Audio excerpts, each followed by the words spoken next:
Surely this transfer has to happen now. After last night where Emery chose Rashford on the biggest night of the new era of the club in the last 5 years, since this guy's been there, and he didn't start up front.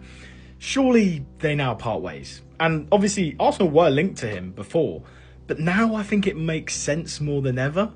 Don't get me wrong, obviously Rashford was the right choice. He led that attack. He made PSG worry. And when he came off the game, that was it. The game was over. But I do think on a night where Aston Villa are in this new era of the club in the last 5 years, since Ollie Watkins has been there, and he's helped guide them to this position, and he wasn't chosen, it must hurt a little bit. Well, not a little bit, it must hurt a lot. And okay, he did say that, you know, we will be back, but does he really mean that? You know, getting 20 minutes, getting subbed on in the biggest night of the club's history. Look, Emery might not think he is good enough for those moments, but I do think he would then think, well, if he's not going to choose me and they then go on to sign Rashford on a permanent, I have to move on.